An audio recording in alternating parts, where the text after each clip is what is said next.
All right. Yeah, Mark, welcome to the show. Welcome to the show, everyone. Thanks for joining us tonight, Mark. Yes. Where are you at? It looks very tropical in the I background. think you're in Florida, right? Winter Haven, Florida. Oh, Yes. yeah. We're in Utah and it doesn't look tropical. It That's does why we not. close the curtains. Utah. We're I getting, love it. yeah, we're getting a little It's chilly. jealous here. It's cold. Yeah. Yeah, it's very cold. So uh now you talk a lot about I haven't had a chance to read your book. I've listened to a couple shows you're on. You talk a lot about particle physics and a lot of I guess looking at possible future technology and stuff. And I want to dig in on that stuff tonight. Now, Okay. I am barely evolved past ape. So go slow. Betsy's a lot quicker than I am. She can explain the parts I don't get to me later, so don't go too slow. But pretend you're talking to a fourth grader. And tell us Sure. first. Tell us about yourself, Mark. How did you get into what? What kind of sparked this interest for you? Well, it started very early in my life. At about the age of 10, I was asked by the nuns at the church, our whole class, the catechism class, they wanted us to find a saint born on our birthday. And back in that day, there was no such thing as the internet or any easy way to look things up like that.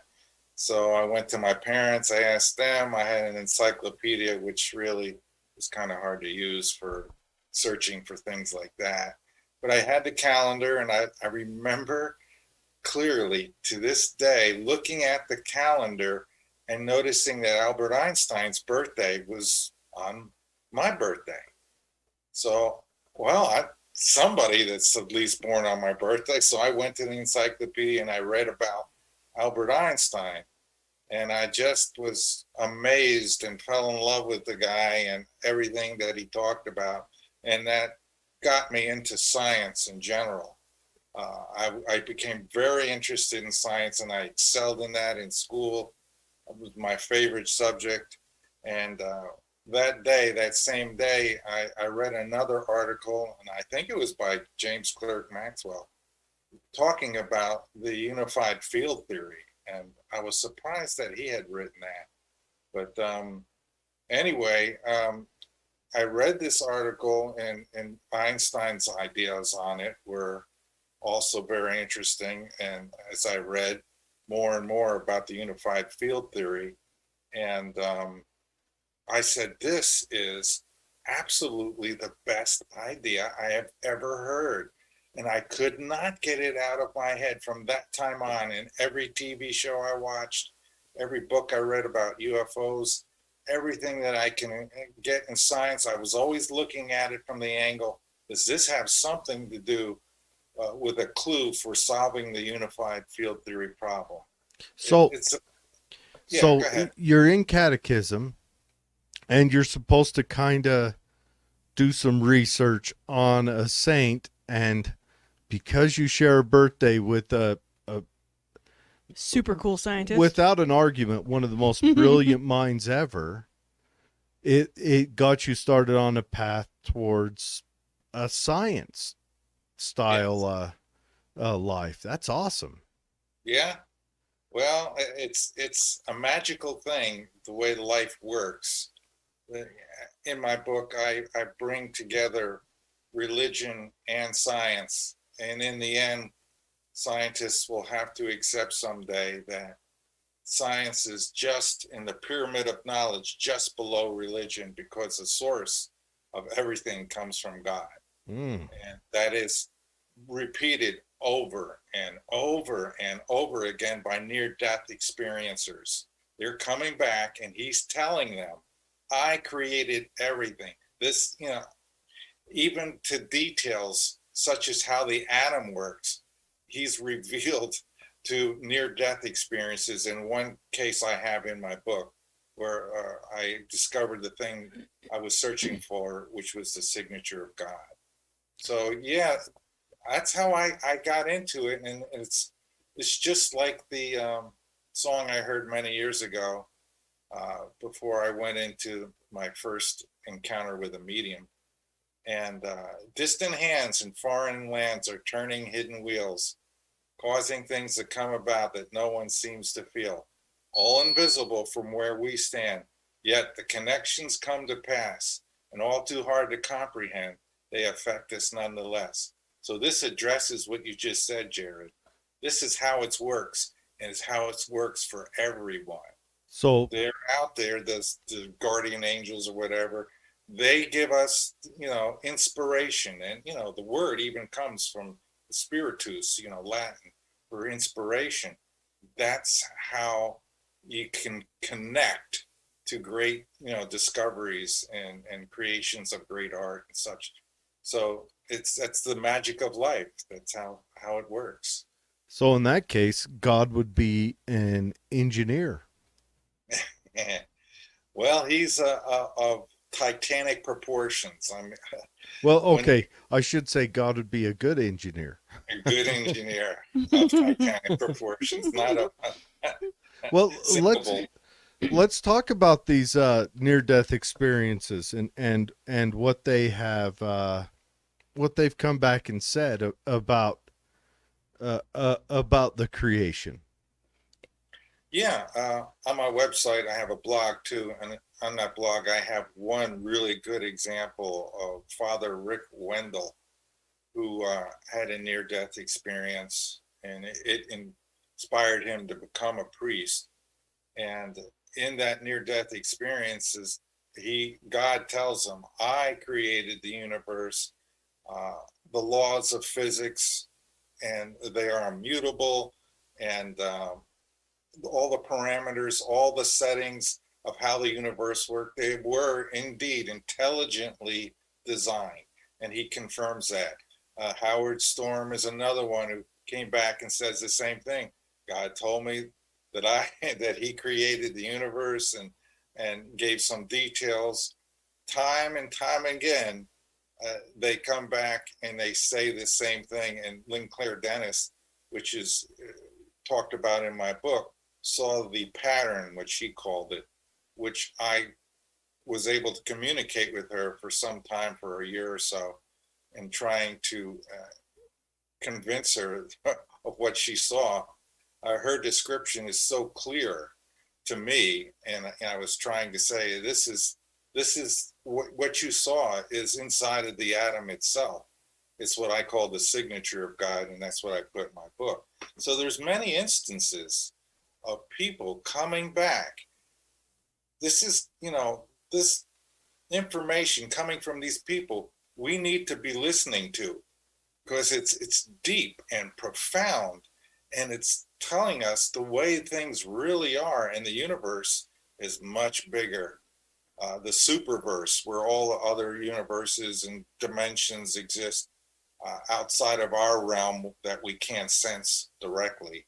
Uh, this is where it's at. This is the real reality, even more so than our physical reality. It's a much bigger universe and world than we could imagine with our primitive minds, embedded within our bodies.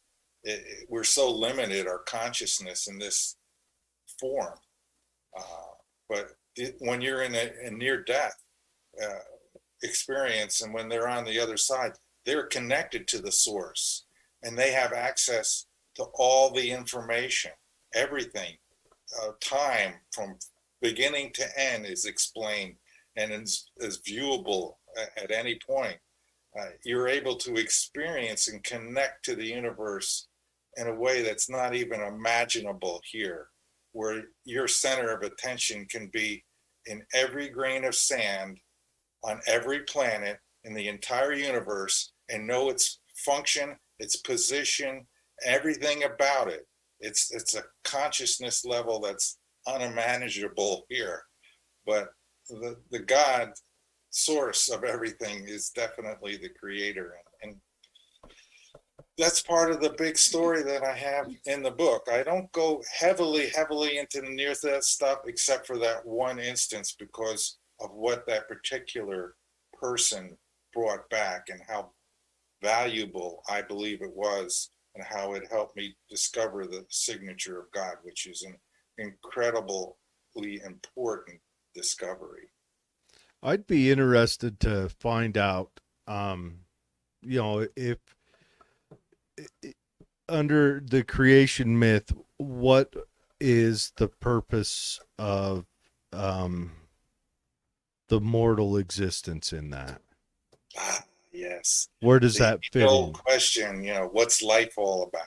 Yeah, because otherwise, I mean, you could, without knowing that purpose, you could imagine a reason to build it just to build it. I mean, I've made things just to make them, just for the fun of it, I The guess, or sheer the fun of creation. yeah, like a couple years ago, I made an electrolysis hydrogen generator just kind of to see if I could, and I was hoping maybe I could, I don't know, run an engine off it or something, which I don't. Yeah, I did that when I was a kid too. That was fun. Well, okay, I did this as an adult because as a kid I wasn't smart enough.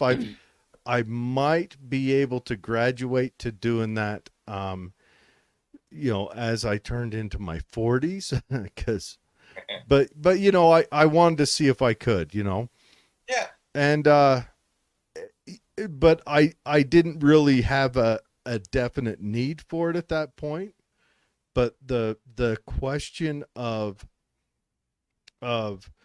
the mortal life, I don't have a direct belief in God, and I don't have a direct disbelief in God. I just have an agnostic right, knowledge of it. But I right. wonder where the mortal life comes in. Is it a test? Is it a lesson? Is it a school?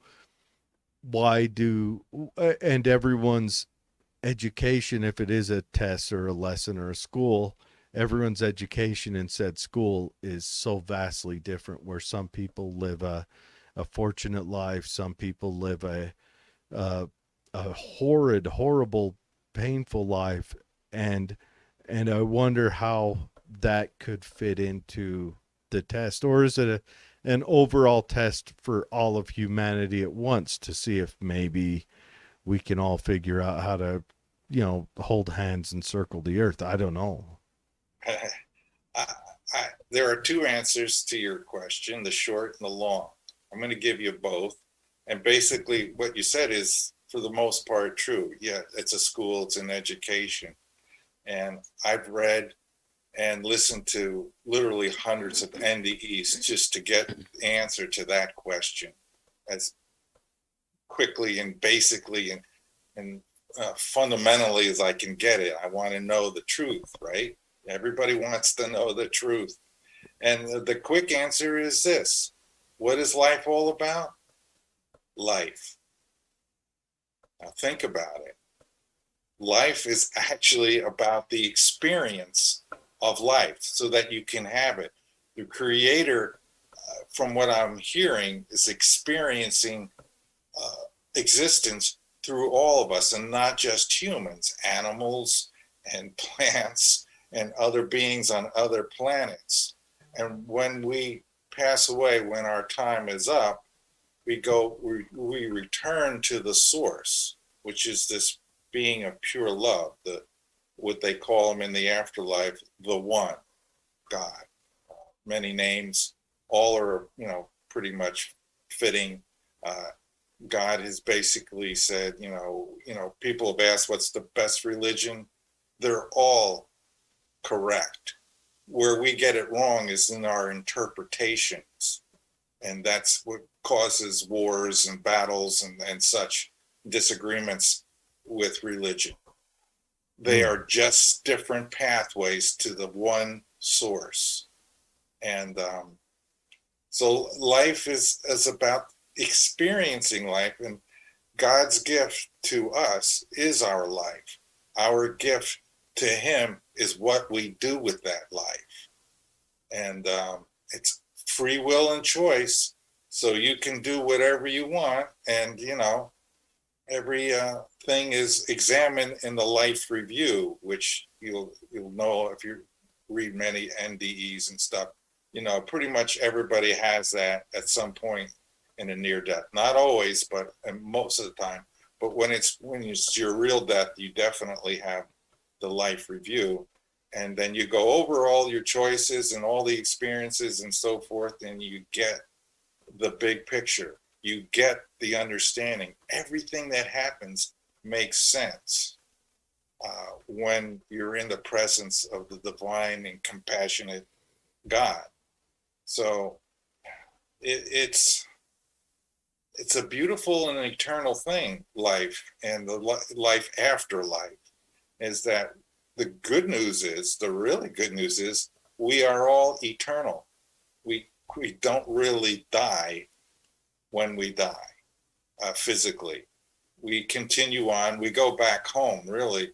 And I read this one NDE in particular where the person was given the whole explanation for how the method, the mechanics of being born, and the pre-training that we all go through before we enter this world or any other world that we're going to. Hold on, pre-training? Oh, yeah. Classes. You're trained for your mission, your life's task. Everyone comes to that day. Everyone chooses their path, and it's agreed upon with, counselors and such that are saying, well, this is in your best interest for your spiritual growth. You're going to have these experiences. So wherever you're born, believe it or not, you pick that with the help of the Father. And you come into this world and you're dealt a hand. So and it's up to you to play that hand as best you can. To get as much from this existence as possible. Yeah. So I mean, that's where the action's at. On it's like the an whole, adventure. On the whole, I chose. Exactly. I chose it is an wisely. adventure. So I chose being born in the United States. There's no other place I'd rather live. There's other places that if I had to choose second and third, sure, but this would be first. I chose a time where we had flushing toilets, very important. Q-tips are here. Q-tips are great. The internet pops up, but not too early in my life where I get to learn bicycles and I get to learn what outside is like. Right. So I chose a pretty good path. Now I would like to talk to my my pre-coming here self and say, you could have shot for a little more IQ and looks. We could have. You could have been a race car driver. A race car driver that's handsome. I'm thinking chiseled jaw, fine metabolism. Charming. I guess charming's something I could have learned along the way. But the other stuff, I'm not. That stuff I chose. Yeah, that is a common thread with all near-death experiences, is that they all come back and say that there is a creator, and that everything is preordained or predestined.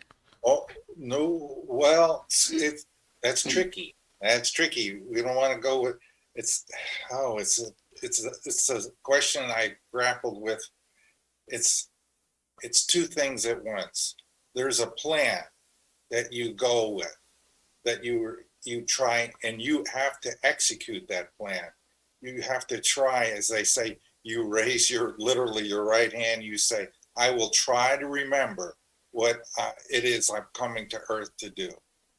And so maybe you pick your situation according to what will either aid or challenge that plan. Yeah. Every moment of your life, you're making decisions and choices, and you're getting input from other people that are affecting your decisions and choices for that predetermined sort of, global plan that you have. Like you're going to be a doctor or a lawyer or a banker or whatever. And then you do that. And how well you do that defines who you are and how much spiritual growth you have. If you just tread water your whole life, it'll be apparent at the end of your life that, okay, I gave you these gifts and you squandered them. And God doesn't, point the finger, you screwed up. It's a loving, compassionate experience when you go through your life review. You see for yourself what you did right and wrong. They don't even say right and wrong. It's just different experiences. And whether you gathered, great information and development from that or not. A lot of people squander their lives. They just, they've been given these gifts and these opportunities, and they made their choices, and they chose a little bit poorly maybe, while others exceeded or maximized their opportunity by making good choices and, putting a lot of effort in, a lot of work. Life is not supposed to be easy. That's the whole design of this system. There's one lady that was having a near-death experience, and she was complaining to God. He says, you have to go back. You're not done yet. And she's complaining to God and saying, I don't want to go. It's perfect here. I like it here. I don't want to go back. It's so hard. I don't want to go back. She kept saying it's so hard. And then God says to her, and I mean a gigantic, almost a yell, it's supposed to be hard. And the whole universe ringed and echoed when he said that. Hey, we signed up for this and we wouldn't have it any other way. We have free will and choice. And it's an adventure, and you want to try to make it come true. I mean, that's why I'm on this show tonight. That's why you're having a show, because you want to communicate to people. You want to do this kind of work.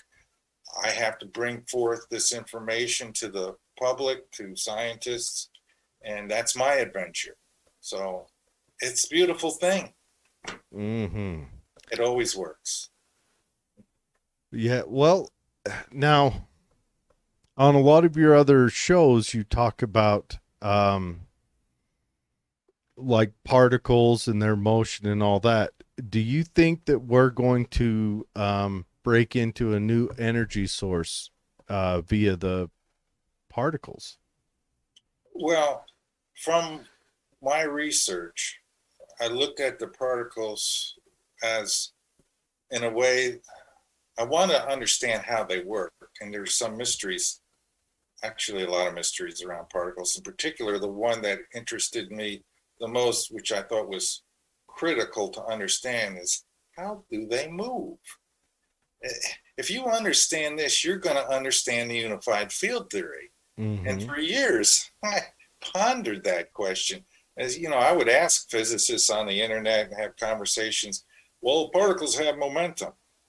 Well, where do they get it from? Yeah, where does it come from? They just have it, and they keep going back to and repeating that. So I want to know where the how does a photon travel 13 billion years across the universe to make it to us and never slow down? It goes through space. We can't build a rocket to go to the speed of light.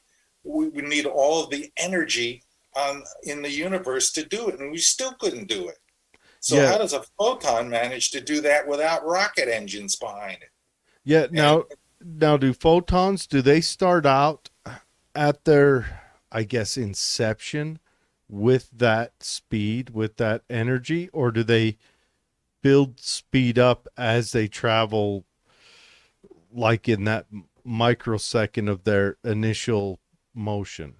Well, that initial motion, it's near instantaneous acceleration as I see it. I mean, there's not, you see, the problem, one of the great discoveries that I made about particles such as the photon and how they acquire mass is the photons are a unique particle in that they don't accelerate. When I realized that they don't accelerate, I realized something that Einstein had said, that gravity has an equivalence to acceleration, and the photon has no mass. And I realized, well, it moves differently than all the other particles that have mass. They have uniform circular accelerated motion. This is an accelerated kind of motion in a circle or an arc.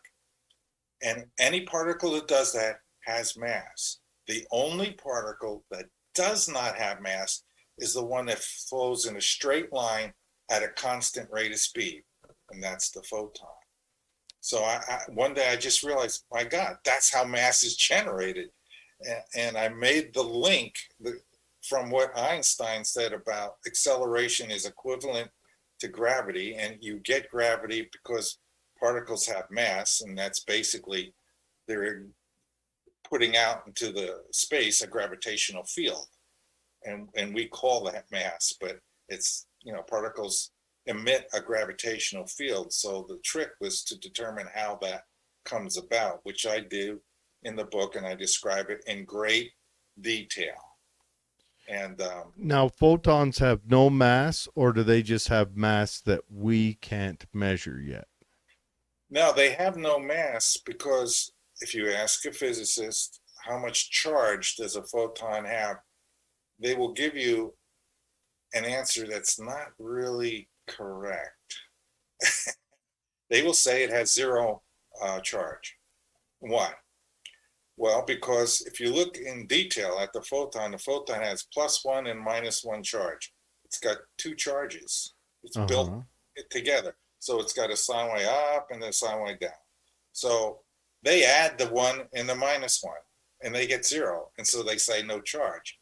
I say you need a different meaning for the number 0, because 0 usually implies nothing. Right. Nada, zilch. But in this case, it doesn't mean that. It means balance. It means the photon really should be described as having +1, -1 charge. Don't say it's 0. It's not 0, unless you mean balance. You can refer to it that way. Yeah, but balance. I don't think just it having +1 and -1 would mean it doesn't have mass. Well, as it turns out, according to my theory, because it has balanced, here's the definition for gravity. This should help clear it up a little bit. Gravity is caused by the accelerated motion of fundamental unbalanced charges. When a charge is unbalanced, like the electron, it's only negative, it goes like this. That kind of motion causes space to, well, let me finish the statement. Gravity is caused by accelerated motion of fundamental unbalanced charges. When charges move in this way, when they accelerate, they cause the space in and around the particle to contract. Gravity is a contraction of the spatial medium, which means we're dealing with space itself being a real physical object. What they called it was the ether back in the early 1800s, actually all the way back to the 1600s, 1700s, 18, 19, yeah. So 1905. Not the absence of stuff, but an actual object. Yeah, it's an actual physical medium, and they defined it very well back in Lorenz's and Einstein's time as a quasi-elastic solid. And what do I mean by that? I mean quasi, when you bend it, it snaps back into place as soon as you remove the force that's bending it. So could that be used as propulsion? Pardon? Could that then be used as propulsion to move things? This is a correct assumption. Very good. You're a good student. Told you she was smart. I'll get to that. So I want to finish the definition of quasi-elastic solid. So the other part is it's a solid. And you must think of this definition. The truest, purest definition of a solid is something that is continuous. That's it. Don't think like it's wood or metal or it's something that's impenetrable. In this case, it's not about being impenetrable, because it's a device, an object that has high tension, and it allows particles to go through it unimpeded as long as they don't accelerate. Even photon has an impedance to it only because space has physical properties, that of permittivity and permeability. So that's evidence that there is, in fact, an ether, because if space was made of nothing, as many scientists believe, not all, but many, and mathematicians, space would not have permeability and permittivity properties, but it does. And those form an impedance to the photon. Basically, the magnetic and electrostatic parts of the photon are impeded somewhat because of the existence of these two real physical properties of the medium, the quasi-elastic solid. So yes, you can use space by biasing it, by bending it and stretching it to create motion. And that's how particles do it. Their structure determines their motion. And in the book, I break down in great detail the torsion field theory. Basically, all particles are twists of space. There's only so many ways you can bend this medium. You can stretch it, you can compress it, contract it, or you can twist it, and you'll have clockwise or counterclockwise motion. So you'll have particle and antiparticle. So these are all mechanical things. Newton would love this. This is all mechanical. This is all sensible. It makes perfect sense when you put together all the clues that I have going back over 400 years to accumulate all the good ideas and connect them together to explain what particles are and how they work in the medium. So to answer your question, how does this medium create the speed? You have to really go to the unified field theory description. So let me give you that. It's a one-liner. Electromagnetism and gravity emerge as aspects of a single fundamental field. That single fundamental field is the ether. So if you learn to master or bias this material, you can create motion. Particles do this automatically by virtue of their structure, and they cause internal to them a pressure gradient. And if you look in science and you look in nature, just about everything moves because of pressure differences. The weather systems that go, the high and low pressure systems create wind. Airplanes go through and have lift because of the wind, the high pressure on the bottom and the low pressure on the top. Water moves through a hose because of pressure. Bubbles move up within water because of higher pressure on the bottom and less on the top, and their density is less. So they will always move with the velocity toward the top. Pressure makes things move. So when I realized that, I looked inside of the particle to see if there was a way to construct a pressure gradient, and there is by the twisted method. I have something here. Oh yeah. If you want to know what an electron looks like, see that shape? The very front part, the pointy part, that's the beginning of the rotation of space. The end part is the end. See how it's wider? Space is stretching apart. And when that happens, because of this rotation, there's a pressure gradient that forms from the beginning of the particle to the end of the particle. The end of the particle is more stressed, less dense. The particle is literally pushed through space by the density at the higher density of space surrounding it at the rear. And it's guided forward because of the pressure gradient from the beginning to the end of the particle. This all really makes sense. So does... I just saw a little video today by Michio Kaku, who brought forward the same idea of the slip wave, which is what I'm telling you that particle gradient field is. I call it the slip wave. And that's the method that I use in my book. I emulate how particles move. I say, this is how UFOs do it. They create a pressure gradient and they surround the ship in a bubble. of a pressure gradient from one end to the other, and that thing can move through space. So they just add pressure more on one side of it? They do it with magnetic fields, and time again, witnesses have detected incredibly strong magnetic fields surrounding UFOs. I remember reading that as a kid, and that got me onto the idea of anti-gravity. I said, I read a report, and I looked all over the internet, and I couldn't find it for the book, but I remember as a kid, it stuck in my head when I was a teenager. I was reading a UFO book, and the Air Force guy, the captain or whatever, took a magnometer with him to investigate a UFO landing site. A magnometer being a device that measures magnetic fields, and they detected that the grass at the landing site was magnetized. Now that takes an immense amount of magnetic field strength to do that. Yeah, I'm talking many Teslas. And there's other instances where I've read and experienced people photographing a UFO, the Belgian Triangle. Are you familiar with that particular? Mm-hmm. Yeah.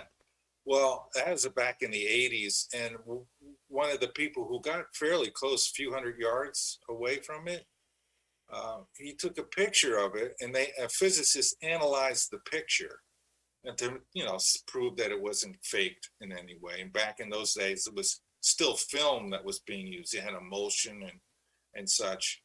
And when the physicist was analyzing the film, he noticed something odd in the emulsion in the and in the dyes and the silver halides or whatever that they use. He noticed they were magnetized. Again, another indication that UFOs are emitting strong magnetic fields. So even far enough away, where he's taking the picture, he could tell that I don't think it's like mercury or silver or something in there, a metal solution, and the poles on that metal were changed in a manner. Yeah, when he analyzed that photograph, the physical, not the photograph, he analyzed the what's it called? The print, or not the print, the film. The film. I can't think of the name of it. And I used to make photographs. The negative. The negative. Thank you. That's a dying art, making photographs. That'd have to be a whole nother show. I don't think anyone does that. I've got a question about gravity. Okay, so granted, I have not experienced this myself, but you always hear the theory that time operates different the further away from a gravity source you get, that time slows down compared to time closer to the gravity source. So they say if you were to do interplanetary travel and come back, you would have aged less than the people you left behind. Okay, you've mixed two parts of special relativity. Yeah, I know, I definitely have. Relativity. Okay, so let's get that. So how does that work? First of all, the stronger the gravitational field, slower time. But in reality, I go into the time question a lot in the book, and I say, it's not really time that's slowing down, it's the clocks. And that's important to make you realize that. And I go into great details why I stress the point that time isn't really a real thing. Well, and we experience it only because we have two specific properties or aspects of reality. One, in order for time to exist in the physical dimension, that dimension must have a real space, so that you have like a distance, and there's got to be something in between that distance so that you can traverse it.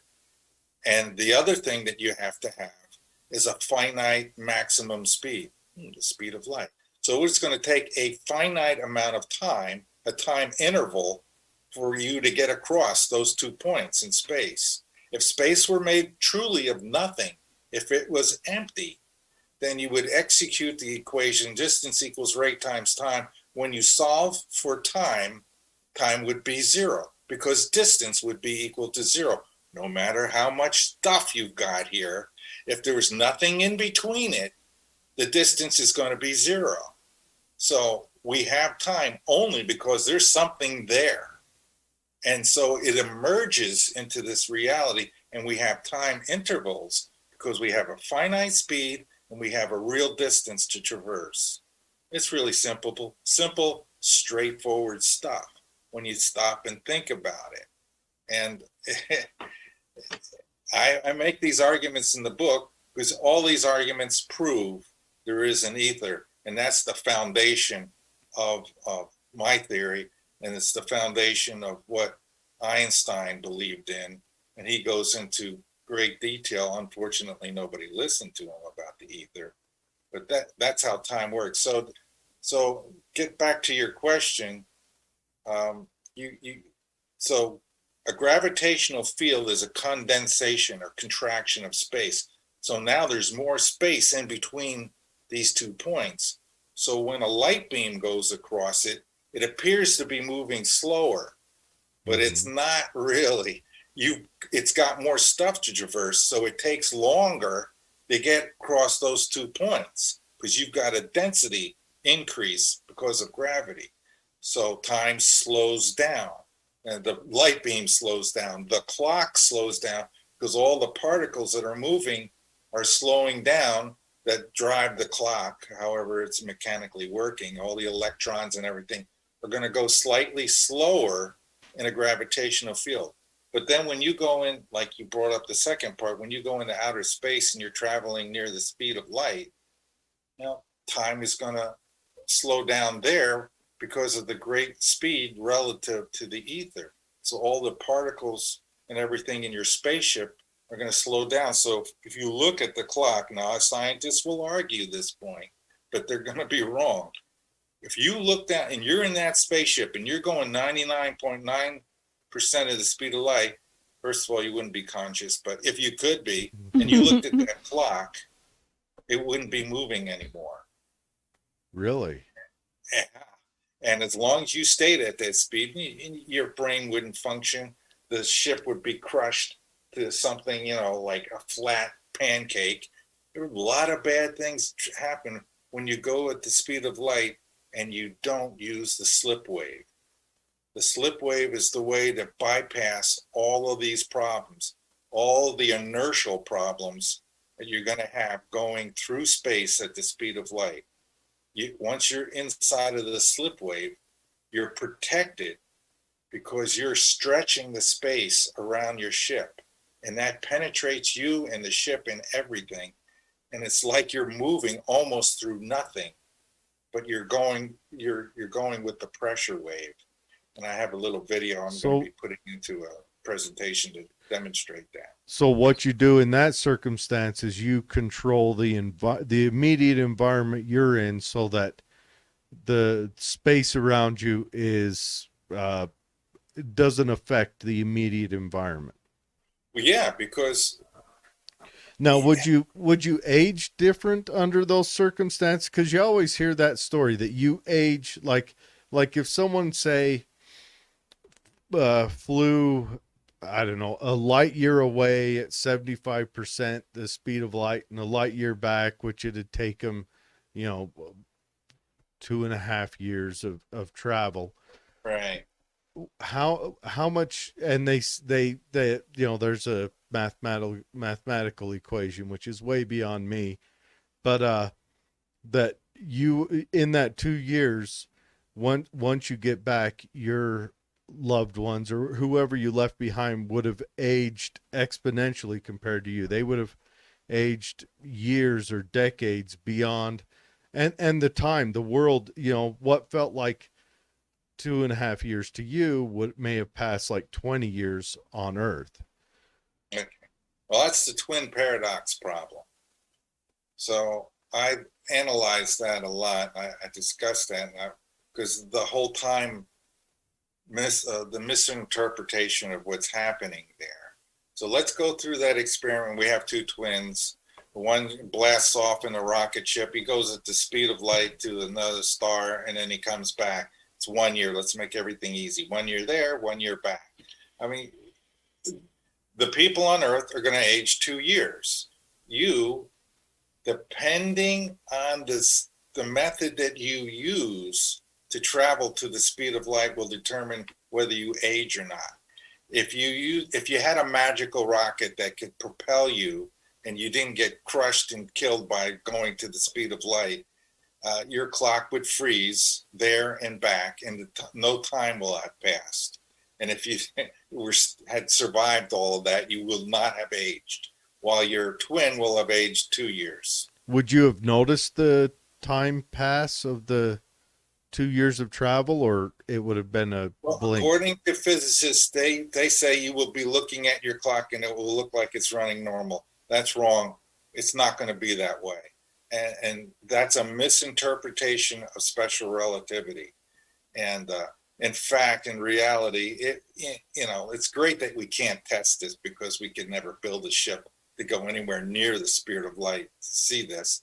But if we could, and we could remain conscious at this speed using just regular rocket propulsion, some sort of ion propulsion, that clock, we would see it stopped, and space would look different. Everything, you would see all kinds of oddities and differences as you're moving at that speed.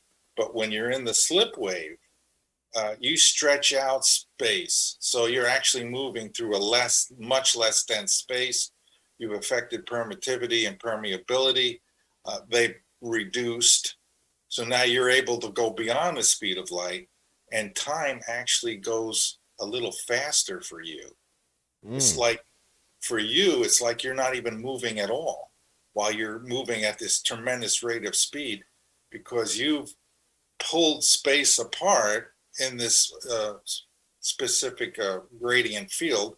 And so your particles that run your clock and whatever are actually going a little bit faster than normal. So if you were to go into outer space, let's say, an equivalent motion would be no motion at all. Your clock would run fastest. Whoever moves at zero relative speed to the ether, their clock will be running the fastest. So it's tricky business, because I'm talking about extending special and general relativity and I'm talking about modifications of the Lorentz transformations in special relativity. I'm talking the rules change when you bias the space. And so the slip wave field changes the rules in our favor, so that we can break the light speed barrier, which you have to do if you want to get to other stars. Going the speed of light is not fast enough. It's not near fast enough. It takes 10 light years to go to another star. So the people on Earth got to wait 20 years before you get back. It's intolerable. So this slip wave, could it be used for other things? Like to solve other issues? Yeah, I have a bunch of ideas in the book that were spawned by the slip wave idea. I'm thinking about other, in the future, problems we're going to have, especially concerning the collapse of the universe, which is now happening. And I go over in detail in the book. The collapse of the universe, like it's closing in? Yeah. When you do the research out there and you find all these other, astronomers a lot of astronomers are kind of mad about the universe is expanding theory, the Hubble theory, and so forth. They say, that's not really the cause of the accelerating universes that are galaxies, rather, that are out there. They're actually in groups, and they are accelerating, but they're not really the whole group is moving towards something. And then there's another group over here, and they're moving towards something. They're actually falling toward these giant black holes, these giant dark spots. Our system, we know this. As astronomers, I've read their reports. We're in a group called the it's a Hawaiian word, Lanakia galaxy group, hundreds of galaxies, and we're all moving together. They're not moving apart. Andromeda and the Milky Way are going to collide eventually. We're not moving apart.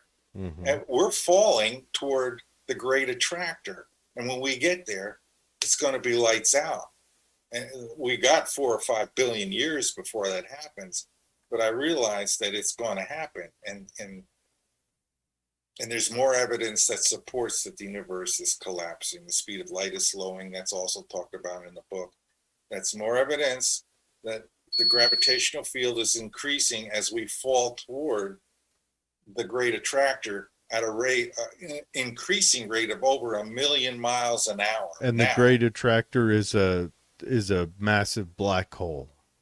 Well, nobody wants to, or very few people want to go out and admit that. They can't see anything there. They're assuming, yes, it's a massive black holes don't give off anything to see until they interact with something that you can see get stolen. Well, these are massive. They're not just solar-sized black holes. They're hundreds of light years across. So they might be galactic size. Yes, they have hundreds and hundreds of galaxies already absorbed into them, and life ends when that happens. And it's not a particularly pretty ending.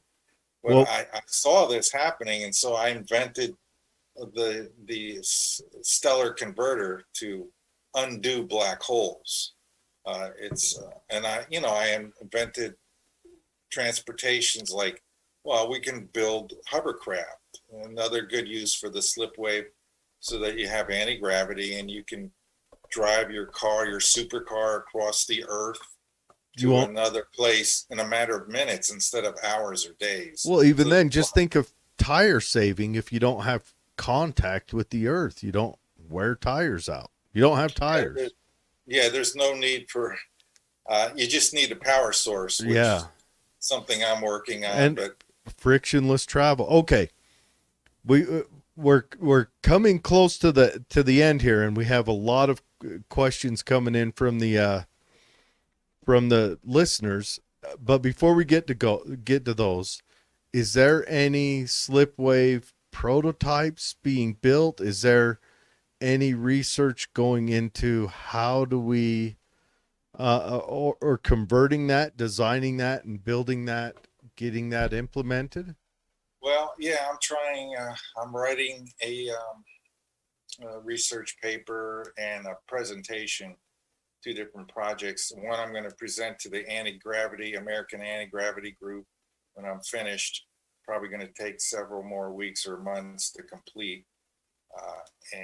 So I'm trying to get people to do specific experiments to prove the anti-gravity theory, which is basically intense magnetic fields, probably rotating magnetic fields enhances the effect, causes the cancellation, the shielding of gravity, and can be used for propulsion. So you have magnetic propulsion. So I'm trying to work and inspire scientists to do that. And in the last part of the book, I say, here are some experiments using magnetism. Do these experiments. You will detect that magnetism can be used to cancel the effects of gravity, shield gravity, and you can use it for propulsion. And have they built this? Probably. The United States is more than likely captured UFO technology, at least all the way back from 1947. I have talked to eyewitnesses that have seen a UFO that was built by us up close. Persons do not want to come forward, so I won't give any names or any more details. But they swore to me, and they gave me great details and said, I've seen these. So I know they existed. Airplane pilots flying over Area 51 at night have seen them coming from deep space straight down, stop over the airfield, and then zip in. So yeah. Well, they wouldn't want to release that because it solves the energy crisis. Could be. That's a whole nother subject. Yeah. to run a UFO, you need immense amounts of power, electricity. And so they have also solved the power problem, probably some sort of way. I imagine using some sort of a perpetual motion rotation of magnets to generate the power, but there may be other ways that I haven't even imagined. I would love to see the inside of the UFO to see how they solve the power problem. Just to look at the engine. Yeah, just to look at the engine and, you know, see the magnetic coils, the superconducting magnetic coils that are in there, that must be in there in order to get these things to become weightless. I don't care how massive your ship is. You turn those coils on and that thing will float across the sky. And you know our government would use that just to blow some poor guy somewhere else up instead of feeding helping that out. Humanity. Yeah. All right. Well, we got to get over that. Yeah, we definitely do. So, we'll run through a couple questions before we cut you loose here. And after I stop the video, hang out for a minute. I just want to chat with you for a minute after we're done recording. Okay. All right. So, Laura says she agrees with your take on religions, that they're all just different pathways to the same goal. James asks, what might you think about the multiverse? Now, he came on a little bit late, and you mentioned, what did you say, the superverse? Where I call it, you know, there's got to be some name for the greater, you know, it's just not our universe.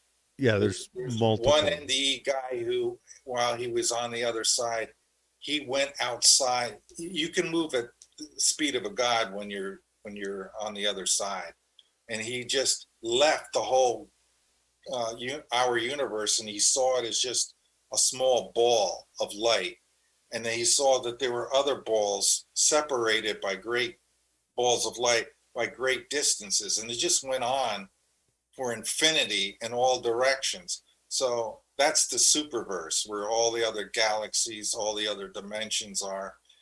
And God says he's created these things, and he's constantly creating new ones. And he even demonstrated the creation to one particular person. And this is an ongoing, it's an eternal process. There's really no beginning and no end to it. And so so as ours is collapsing, another one's being created, or many are being created. Yeah, ours is collapsing, but it's going to do that. And I have 3 chapters in the book, cosmology chapters, where I explain it's a cyclic thing. He's got to make room to create another one again, and it's going to start all over.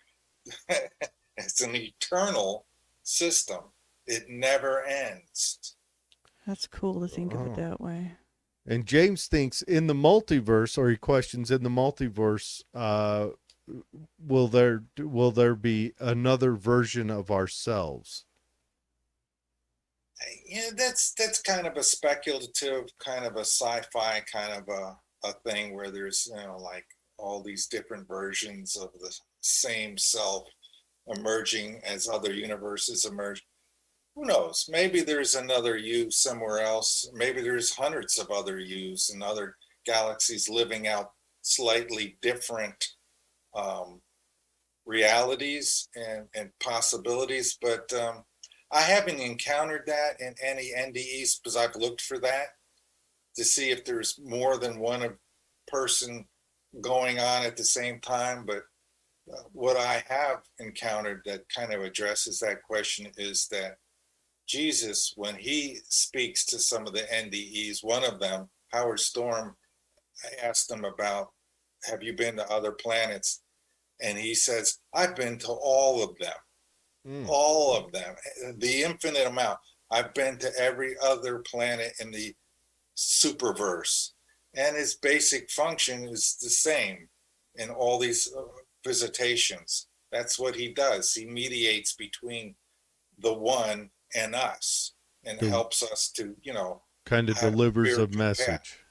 Yeah, that's his job. That's what he does. And it's so, yeah, you have as many lifetimes as you want. Reincarnation is definitely real. That's the way the system works. We've been here before. We'll be here again. We've been in the past. We're going to be in the future. It all depends on what you need, how you're evolving. It's about a spiritual evolution. That's the question. Do you want to be on the mortal coil when we slip into that giant black hole? And I think, yes, I'd want to see what that stretching would be. If we do, as I suggest in the book, and we develop the anti-gravity technology, there will be no need to be here when the final punch is thrown. We just leave the planet. Another planet, I'm sure, is being created for us to inhabit or to colonize. That's the whole point of this, is to save the species, to save all the species. Build an ark, and that arc goes 50,000, 100,000 times the speed of light. We send out probes, which I know we've already done, to nearby star systems to look for other planets. That's the most economical and best way to find another planet nearby that we can colonize. Well, we've got to move to a different galaxy to avoid. Yeah, that's right. And if you want to go to a different galaxy, and not just a different, we've got to leave our galactic cluster and go to a different galactic cluster. Well, we can only do that for so long, because eventually time is going to run out if we don't deal with the black hole problem. So you might be a guy that's reborn every time and get to witness every time a galaxy gets gobbled up by a black hole. Well, somebody will somewhere. Wow. The only way you can witness it and survive is to be in a slipwave, spatial bias drive, because with that, you can actually go beneath the event horizon and be unharmed. You can't do that with an ordinary ship, because what you have is the irresistible force versus the immovable object, being the black hole, and you're the irresistible force with this incredibly intense magnetic field that's canceling the gravitational effect. So you could just slowly drop below the event horizon and look at what's going on underneath it, which I assure you will be a very dark look unless you look up. What if that's the birth of a new galaxy? What if that's a part of the machine? It's the black holes is a perfect design for universes, and I go into what they're actually made of. Black holes, according to super relativity theory, are made of neutronia. So they're a thing of substance. Unfortunately for us, in our analysis of black holes and the Schwarzschild solutions and such, the general relativity equations fail. They reach infinities, and then we start misinterpreting what's going on in black holes. That's where you get all these neat, there's wormholes, there's singularities. If you get infinities in your equations, the equations are not right. They need to be extended so that they continue to work in that particular situation.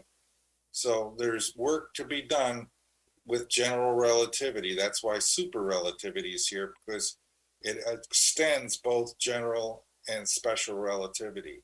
So we got a situation here where we've got equations that fail, and then we misinterpret the results based on the failed results. When the equations say there's infinite mass inside of a black hole, that can't be right. If there was infinite mass and infinite density and infinite gravitational field, it would eat the entire universe in a matter of seconds. And we don't see that happen. There is a finite mass and a finite strength to that gravitational field. So our equations are wrong.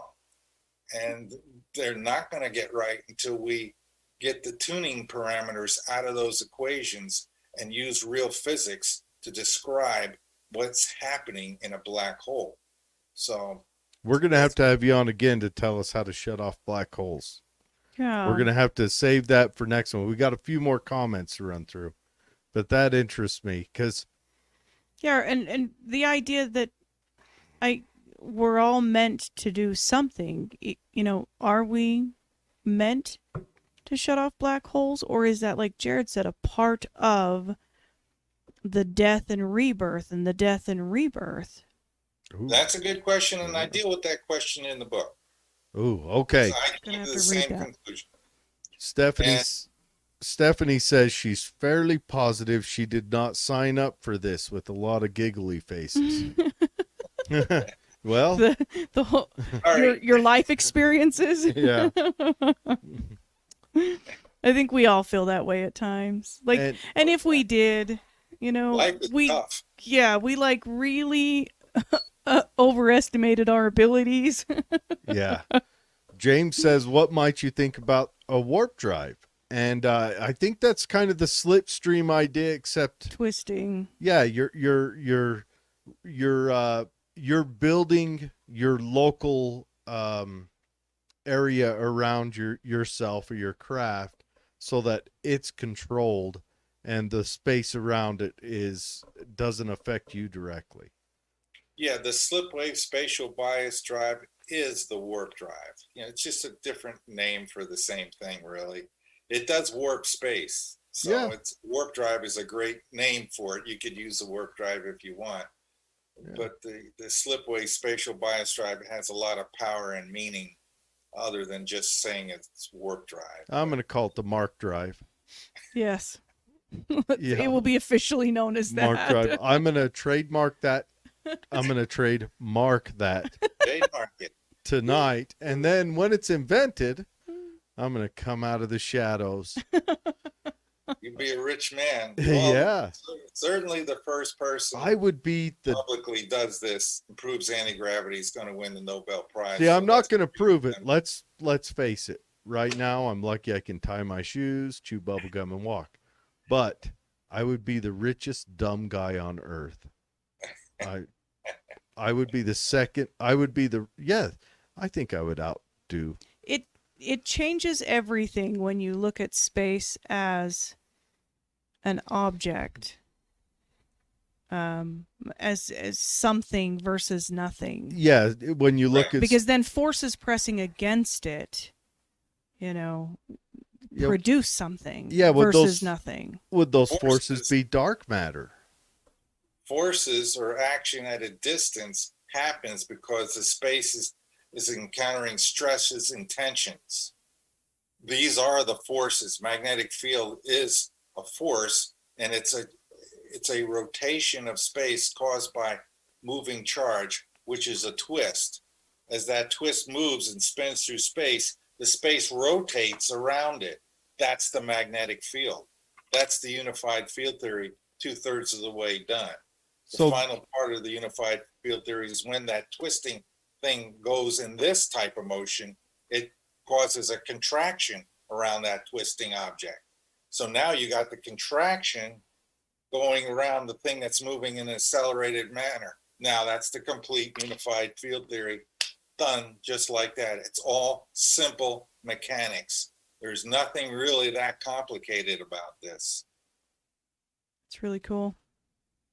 Cool stuff. Nothing complicated to your mind. It's see, what I'm thinking of right now is either on Star Wars or Star Trek when they take off in there and it swirls, or Bill and Ted's Excellent Adventure when they go flying through time. Okay, now real quick, Mark, shout out the title of your book. Master of Reality, and it's the theory of super relativity is contained within the book, and that's the unified field theory. That's solution that's within the book. Of course, anti-gravity solution is also in there. And so it's the name of the book is Master of the Reality, and it's on my website, www.super-relativity.com. Okay, and all the links to get in touch with his book, or whatever Mark is willing to put out there, his home phone number, his whatever, but they will be in the you can contact me through the website. Yeah, it'll be in the show notes, so just go right to the show notes. It'll be on there. You can contact him. Now, do you make a child's version with the cardboard pages? Something I can dig deep into.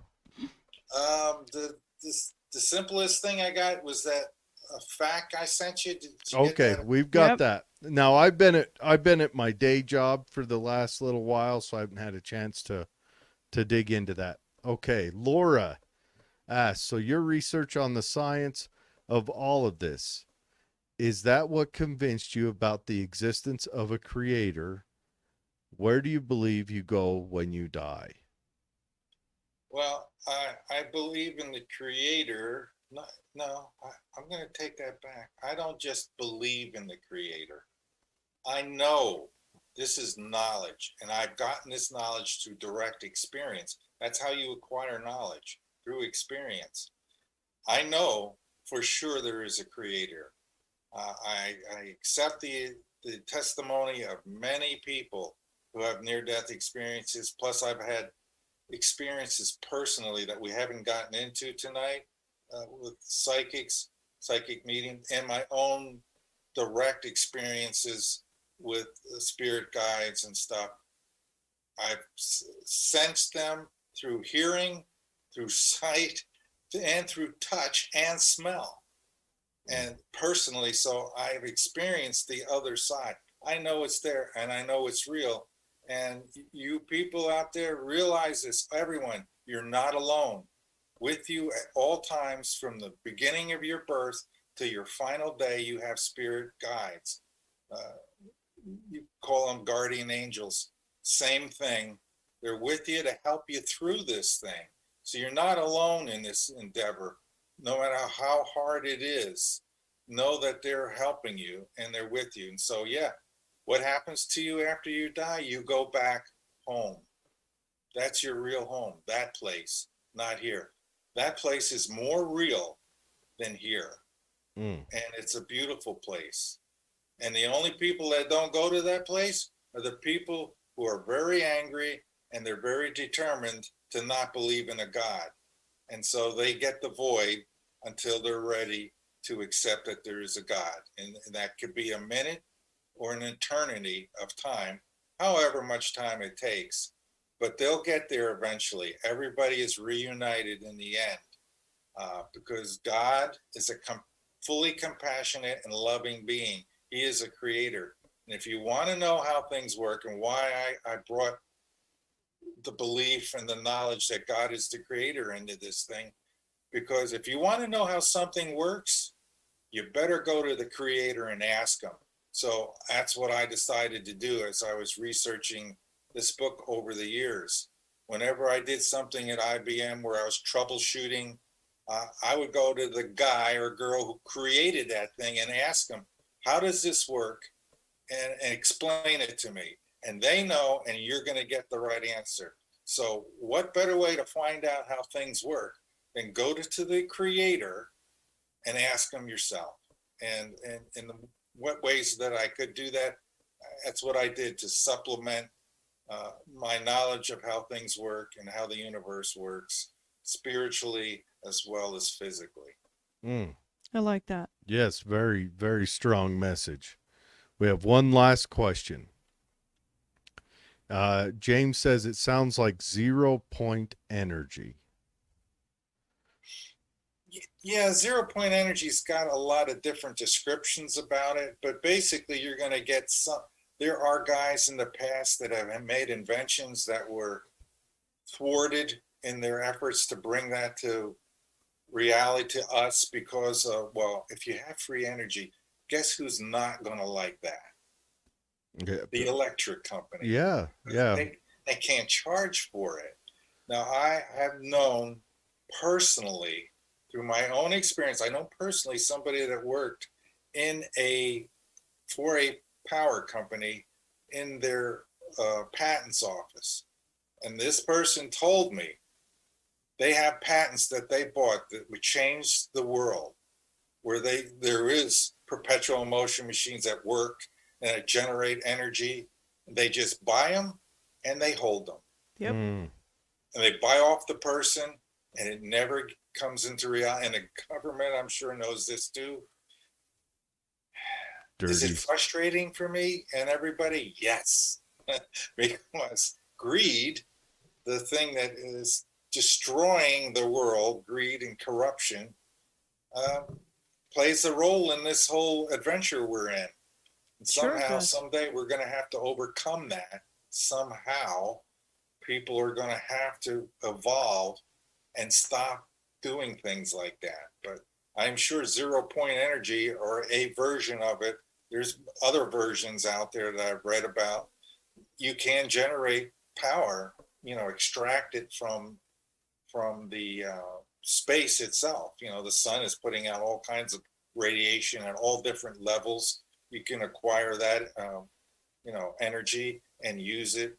It just needs to be rectified and stored. And that's usually what these guys do when they create a machine that extracts the energy, because the energy is coming in waves. So you have to rectify it, which means you have to take the waves that are minus and flip them so that everything's positive or everything's negative. Then you charge a capacitor with that. It builds up, and now you have energy. So you have an antenna system, a rectifying system, amplification system on the end, and a charging mechanism. You do those things, you have a 0 point energy extractor. And that's what these guys have done, the ones that I've read about. It all makes sense, and it should work, and it probably does. But then these people invent it, and then they're discouraged strongly to not move forward with it, like Tesla wanted to do with broadcasting power. Mm-hmm. You can't do that, because then the electric company can't charge for it. Yeah. And everything that feeds the electric company dies as well.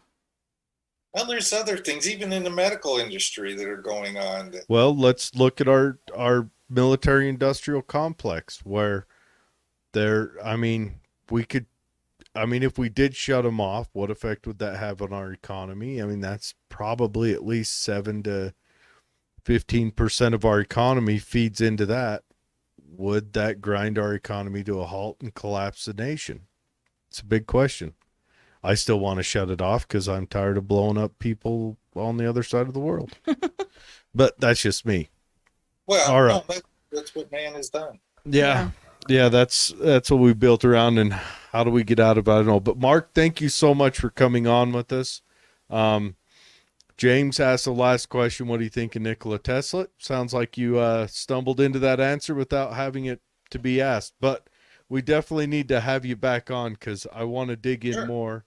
Black holes. Oh, yeah. Now, remember, everyone, go to the show notes. There'll be a hot link directly to his website, and it will have all the information there you can grab onto and get in contact with him. I'm going to try to pressure him into starting out with a preschool edition for myself. And then once I've read that, we'll see if I'm ready to tackle a middle school, maybe elementary school edition, so I can read that. But this is interesting stuff. I dig it. And we're definitely going to have him back on. And for everyone out there listening,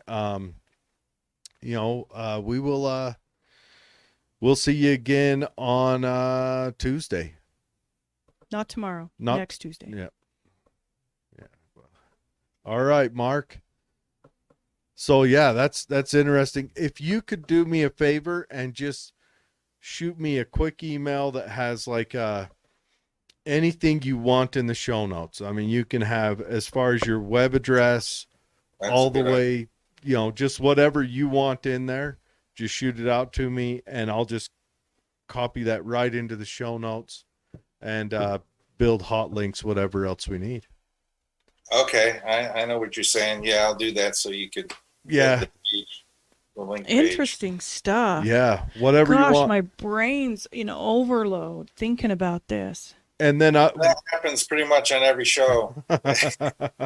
Yeah, well, I kind of geeked out on unified field theory when we covered the Philadelphia experiment. Yeah. Because it was attributed to unified field theory. Now, do I think that they perfected it and used it? No, but it kind of drove me down that road because I was like, well, what is this? What is it about? One of the big questions, we don't know what the government's playing with. The government might be playing with, the government were working with turbine engines for vehicle applications long before anyone ever thought about trying to put them into vehicles, jet turbine engines, and they use them to power those super heavy tanks.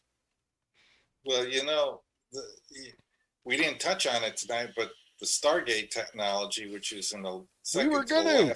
Yeah, it was one of our. That was on my list of ask him about this, the new Stargate. We've got a board filled out with stuff, and now I've got to go erase like 3 of the 12 things we have written up there. So that's why you got to come back on. We're just gonna leave the notes open, and if anything new comes up or you write another book, just tell Michelle to reach out to us, and we'll reach out to Michelle. We'll schedule another time. We'll work you in again. This is fantastic. Yes. And we're going to have to, I'm thinking a couple shows, because we'll have to dig in real deep on aliens one day, because James will fall out of his chair and he'll be all over that. James is one of our he's our administrator. He's one of our administrators, but he's a close friend of the show, and a guy we've had on the show, and he loves alien talk. It doesn't matter where it's at. If it's aliens and UFOs, he's showing up to the party. But thank you so much. Shoot that email out. I plan on putting the show out tomorrow, so just whenever the email shows up, that's when I'll build the show notes and put it out right after that. Okay, you put it on your website, or it goes on our website, YouTube, all the podcatchers, BitChute. We put it anywhere we can, really. We try to get it everywhere, because it's fun stuff. On my site, if you want. Yeah, put it on your site. You feel free anything, pull it, share it to your Facebook, your site, whatever, and we did go live tonight on Facebook where the comments came from. So we were live on there. Yeah.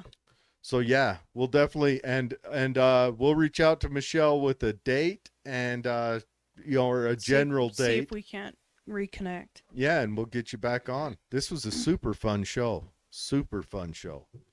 Yeah, it's a lot of fun topics. I spent 4 years writing a book, and it was a lot of work, but I enjoyed it because everything that I wrote in there I was really interested in, and it sort of evolved into a solution. I didn't, when I was starting it, I said, I got a lot of good ideas, and I'll just, I had them written down. I'll just put it into this book. And then at the end of the book, I realized, wow. You seem to have the unified field theory solution. You even have the math. Yeah. Yeah, I'm gonna order the book. It's gonna go on the bookshelf. I can't promise I'm gonna read it, because I'll read it. Don't be afraid of it. A lot of people, are saying that they're afraid. Oh, it's physics. Oh, blah. Oh no, I love it for the layman. I did not write it for the physicists. In the few technical spots that are technical, I even marked them with red. Well, it's not red because it's my Word document. It's red, but I mark them as this is technical. You could skip this part if you don't want to read this. It's just for scientists. The vast majority of book, 98% of it, is for the layman. I went through great effort to write this so that you can experience the whole journey that I went through. I'm excited to read it. To make all the discoveries. And there's fascinating things about what physicists are doing wrong, how they're covering up the speed of light slowing down. Mm-hmm. That's an interesting topic. How Einstein, he knew about this experiment that was happening at the same time he was writing his special relativity. He knew that the ether wind was not going to be detected, so he rewrote his theory of special relativity to leave out the ether. So his theory wouldn't get discredited. Right. And I got evidence for that. To fit it in with the times. Yeah, he fit it in so he looked smart. But he regretted that, I think, in the end, because when he did general relativity, he says, this can't possibly work without an ether. And he has a speech where he says, the ether is real. And I have that in the book. So in the end, he always believed in the ether, except for that one period of time when the Michelson-Morley experiment came out that seemed to indicate that the ether didn't exist. But then I had to analyze that and figure out why that experiment failed. And it's so simple. I don't see, it's actually, the solution is actually embedded inside of special relativity. And nobody really made the cosmic connection that it failed because the speed of light is always constant. You won't be able to detect an ether wind because it's always going to go the same speed. So, you know, they're doing these measurements of light in 90-degree directions, hoping to detect Earth's motion through the ether. But it's like being on a train and holding a flashlight and you're moving forward. The two velocities don't add. The light just comes out of it at the speed of light. It doesn't matter how fast the train is moving. Right.